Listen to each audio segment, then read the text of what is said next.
நான் 1942 பிறந்தேன். பிறந்து அது பிற்பாடு கொஞ்சம் பள்ளிக்கூடத்துக்கு அங்கே போய்கிட்டு இருந்தோம்.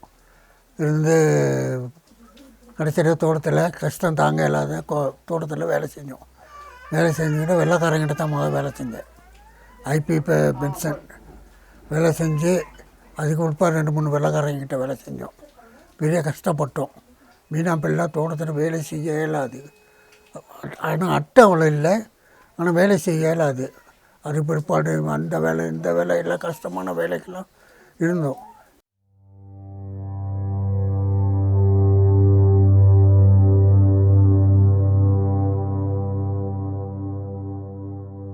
In 2023, a group of 65 multi-ethnic and multi-faith individuals walked from Thalaimannar to Matale, retracing the journey of the first groups of men and women brought to this country to work in the plantations of the hill country.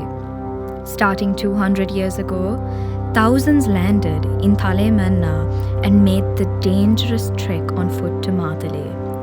They endured diseases, cleared jungles, and braved wild animals. Many, as high as 40% in some groups, died on the way and were buried or disposed of, earning the route the name Skeleton Road and Death Road.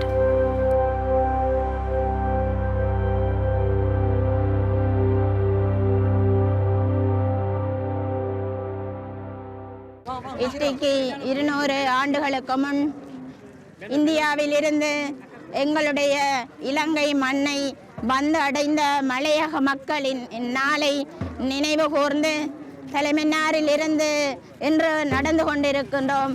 இந்த மலையக மக்களின் உணர்வுகளையும் உரிமைகளையும் புரிந்து கொண்ட இந்த மன்னார் மக்களாகிய நாங்கள் அவர்களோடு இணைந்து நடந்து வந்து கொண்டிருக்கின்றோம். அவர்களுடைய உரிமைகள் நிறைவேற்றப்பட வேண்டும், அவர்களுடைய எண்ணங்கள் நோக்கங்கள் நிறைவேறப்பட வேண்டும் என்ற அந்த எண்ணத்தோடும் அந்த ஊக்கத்தோடும் அவர்களோடு சேர்ந்து எங்களுடைய மலையக மக்களோடு சேர்ந்து நாங்கள் நடந்து வந்து கொண்டிருக்கின்றோம். The walk raised a basic level of understanding about the history, struggles, achievements, contribution, current socio-economic and political status, and the aspirations of the Malaiyaha Tamil community among the Sinhalese, Sri Lankan Tamils, Muslims, and other fellow citizens. එච්චර කාලයකට අපි ඔයගොල්ලෝ දිහා බැලුවේ අනුකම්පා සහගත දෘෂ්ටිකෝණයකින්. හැබැයි මේ අවස්ථාවට සම්බන්ධ වුණාට පස්සේ මට හිතෙන දෙයක් තමයි ඒ දෘෂ්ටිකෝණයේ යම් අඩුපාඩුවක් තියෙනවා. අපි අනුකම්පා සහගත දෘෂ්ටිකෝණයෙන් ඉවත් වෙලා ඔයගොල්ලෝගේ අයිතිවාසිකම් විනාඩියක සඳහා ඔයගොල්ලෝ එක්ක වැඩ කරන්න ඕනේ කියන එක මට සිහිපත් වුණේ මේ ගමනට සම්බන්ධ වෙන්න පටන් ගන්නට පස්සේ.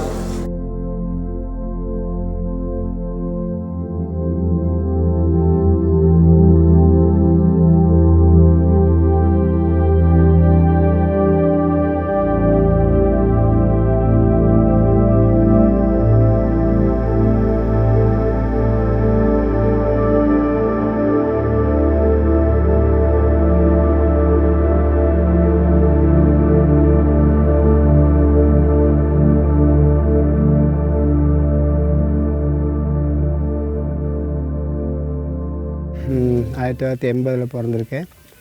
பிறந்து இந்த லைத்து வீட்டில் தான் உலக காலத்துக்கு இருக்கிறோம். லைத்து வீட்டுனா 8 காம்பராயும் இந்த வீடு அப்படி முன்னுக்கெல்லாம் எடுத்து செஞ்சுருக்கோன்னா எங்களோட சொந்த காசில் தான். 1867ஆம் ஆண்டு தேயிலை பயிற்சியை ஆரம்பிக்கின்றது லுல்கந்திர தோட்டத்தில். இந்த தேயிலை பயிற்சியை ஆரம்பித்த பின்னர் அதனுடைய வருவாயை அதிகரிப்பதற்காகவும் அதனுடைய பயிற்சிகை நிலப்பிரதேசம் விரிவாக்கத்தின் காரணமாகவும் அந்த தொழிற்துறையினுடைய தன்மை காரணமாகவும் தொழிலாளர்கள் மிக அண்மை நாடான இந்தியாவிலிருந்து இலங்கைக்கு அழைத்து வரப்படுகின்றார்கள்.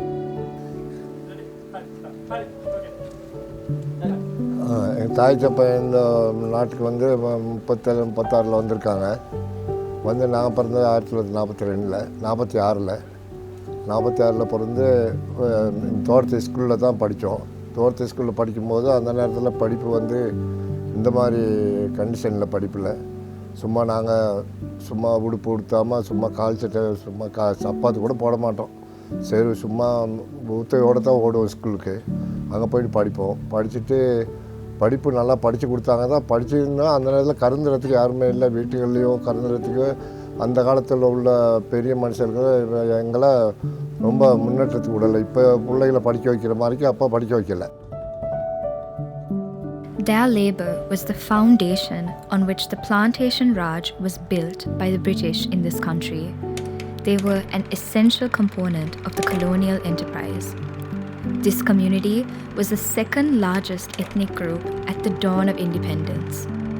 But they were deprived of citizenship immediately after independence, in violation of the provision for the protection for minorities found in the Independence Constitution of Ceylon.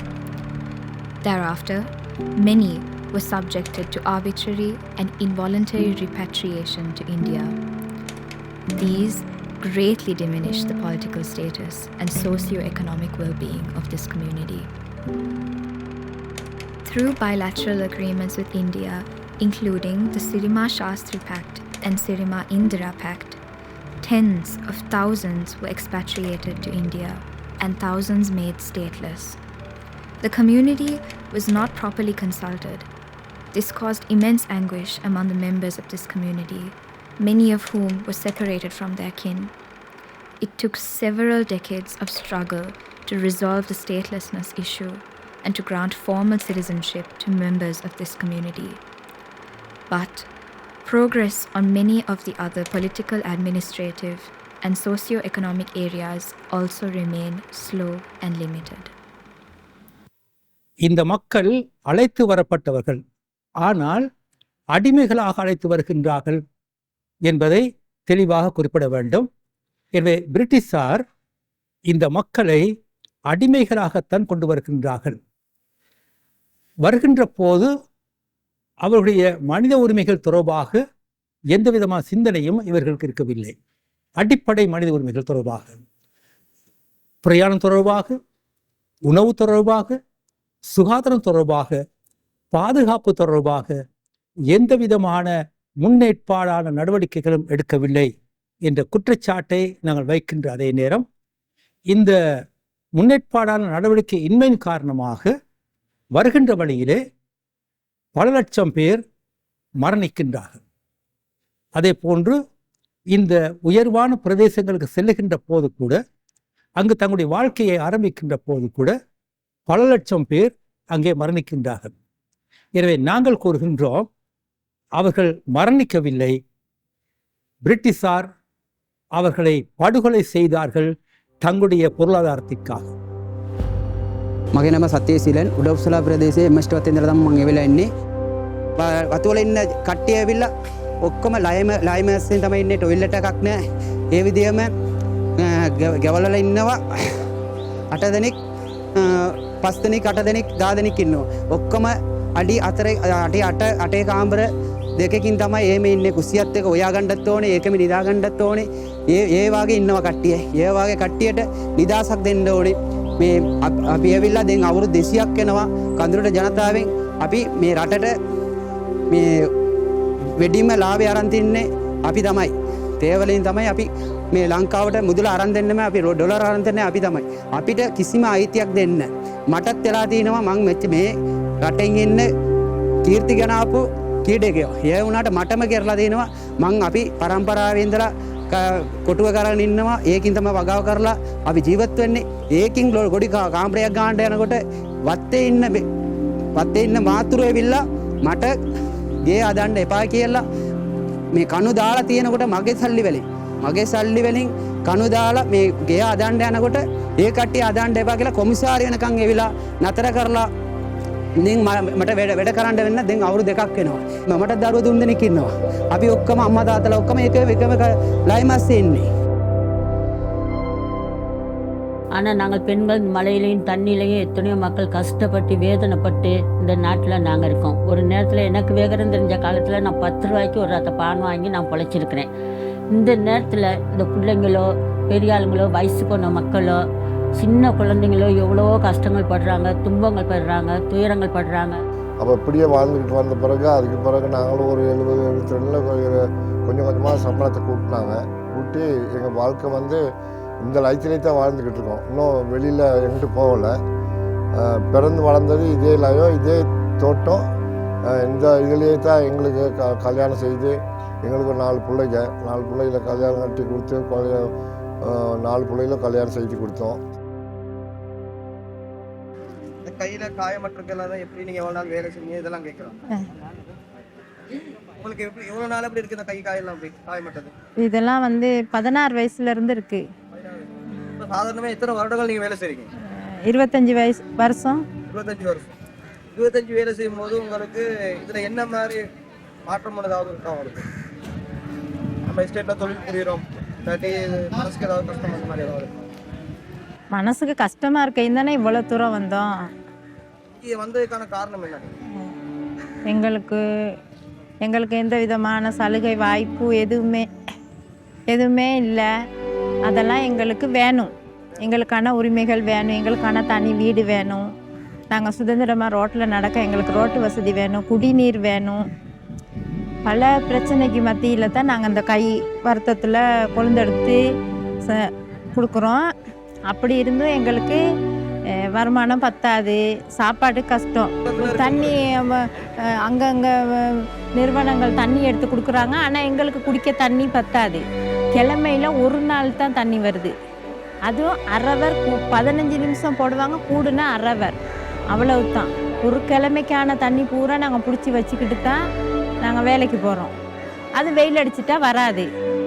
அப்போ எங்களுக்கு அப்படியாப்பட்ட உதவியெல்லாம் செஞ்சு கொடுங்க. எங்களுக்கு நிரந்தரமாக தண்ணி வசதி, வீடு வசதி. இப்போ வந்து ஒரு தேங்காய் வந்து 250 ரூபாய்க்கு விற்கிது. அந்த 250 ரூபா நாங்கள் ஒரு நாளைக்கு உழைக்கிறதுக்கு கூட எங்களுக்கு இல்லை. நாங்கள் சாப்பிட்ற சாப்பாடு கூட எவ்வளவோ கஷ்டமாக இருக்குது. முந்தியெல்லாம் வந்து நாங்கள் ஒரு தேங்காய் 25 கொடுத்து நாங்கள் வாங்கினோம். அதுக்கு ஓட்டு போடுங்க, இதுக்கு ஓட்டு போடுங்கன்னு விலைவாசியாக குறைக்க சொல்கிறாங்க. எப்படி குறைக்கிறாங்க? எங்களுக்கு நாங்கள் சொல்கிற மாதிரி நாங்கள் ஓட்டை போடுறோம். எங்களுக்கு எந்த ஜனாதிபதி வந்து எங்களுக்கு விலைவாசியை குறைச்சி சாமான் கொடுத்துருக்காங்க? அப்போ நாங்கள் என்னத்தை வாங்கிட்டீங்கிறது? பிள்ளைங்களை எப்படி காப்பாற்றுறது? பிள்ளைங்களை எப்படி படிக்க வைக்கலும்? ஒன்றுக்கும் இயலாது. எங்களுக்கு வந்து ஒன்று சாமாவாசியை விலைவாசியை குறைச்சி கொடுங்க, இல்லைன்னு சொன்னால் ரேட்டை குறைங்க. என்னாச்சும் ஒரு 2ல் ஒன்றை செய்யுங்க. நாங்களும் வாழணும் தானே. பிள்ளை குட்டிங்க ஒரு நேரம் இப்போ ஒருத்தர் 2 பேர் இருக்க வீட்டில் தான் சாப்பிட்றாங்க. ஒரு 4-5 பிள்ளைங்க இருக்க வீட்டில் ஒரு நேரம் சாப்பிட்டு மறுநேரம் உணவுக்கு என்ன செய்வோம், என்னத்தை சாப்பிடுவோம், எப்படி வேதனைப்படுறோன்ட்டு படுறாங்கன்னு சொல்லி யாருக்குமே தெரியாதானே. நாங்கள் ஒரு கிளினிக்கு சுகருக்கு என்ன பொறுத்தளவில் எனக்குன்னு சுகர் நோய் இருக்குது, ப்ரெஷர் இருக்குது. ஆஸ்பத்திரிக்கு போனால் ஒழுங்காக செக் பண்ண மாட்டுறாங்க. கார்டை பார்த்துட்டா விலையை கொடுத்து அனுப்பிடுறாங்க. திருப்பி வீட்டுக்கு வந்தது எங்களுக்கு அங்கே வலிக்குது இங்கே வலிக்குது நோயின்னு சொன்னோம்னா கேட்குறாங்க தானே. ஆஸ்பத்திரிக்கு போனே உங்களை செக் பண்ணலையான்னு சொல்லி கேட்குறாங்க. அப்போ அந்த மாதிரி ஒரு டாக்டர் மாதிரி இருந்து எங்களுக்கு வேலை இல்லை தானே.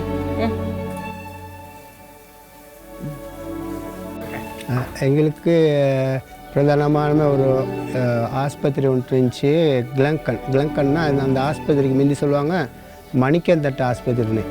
இப்போ தான் அது கிளங்கன்னு இங்கிலீஷில் பேர் வந்திருக்கு, தமிழ் பேர் மணிக்கந்தட்டு ஆஸ்பத்திரி. முந்தி வந்து அந்த ஆஸ்பத்திரி நல்லா அழகானது. கொஞ்சம் அதில் நிறைய குறைபாடுகள் இருந்துச்சுன்னு கேட்டால், ஹாஸ்பிட்டல் வந்து பழைய மாதிரி உள்ளது. அது கருங்கல்லே தான் கட்டி இருக்குது. பெருசுன்னு சொல்கிறதுக்குள்ள சின்னன்னு சொல்கிறதுக்குள்ள. பெரிய ஒரு ஆப்ரேஷன், இசிஜி மற்றது எக்ஸ்ரே அப்படிலாம் எடுக்கணுமா இருந்தால் பிரதான ஹாஸ்பிட்டல் வந்து 4 பெட்டி.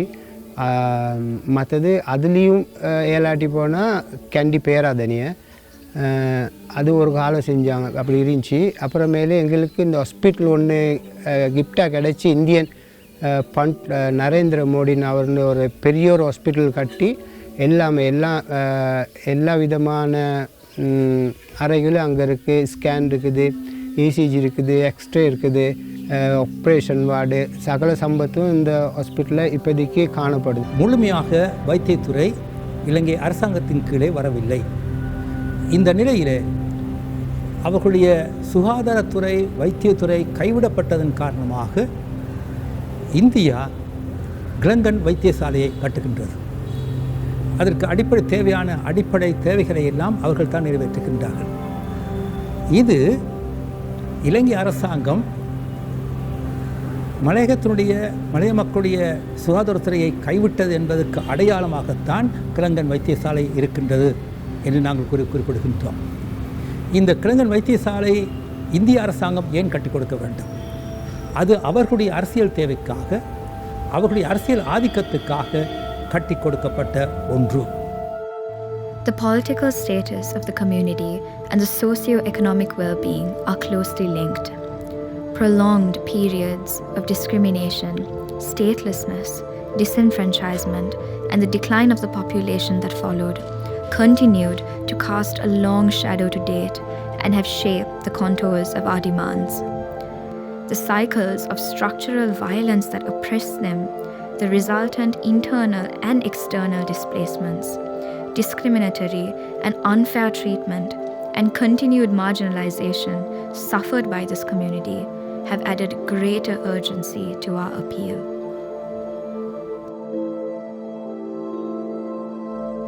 In order to become meaningful citizens of Sri Lanka, the Malaiya Tamil people have compiled a list of demands, which are as follows. Acknowledgement of our history, struggle, and contribution. Recognition as a constituent people of post-independent Sri Lanka with a distinct identity on par with other main communities. Affirmative action on education, health, and social safety measures to achieve parity with national averages. A living wage, decent work, legal protection, and equal pay for men and women workers. Land with secure tenure for housing and livelihoods. Equal use and parity of status for Tamil language. Equal access to government services. Demarcation of plantation human settlements as new villages. Protection of domestic workers. Preservation and promotion of the Malaiya culture. Equitable and inclusive electoral system and power sharing that give a meaningful role in governance at all tiers of government.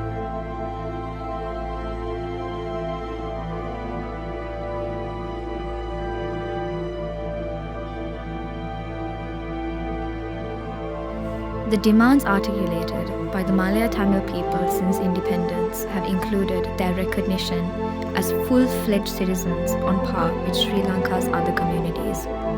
The demands have been for equality, non-discrimination, security, and for political and administrative arrangements that safeguards the interests and identity of the community.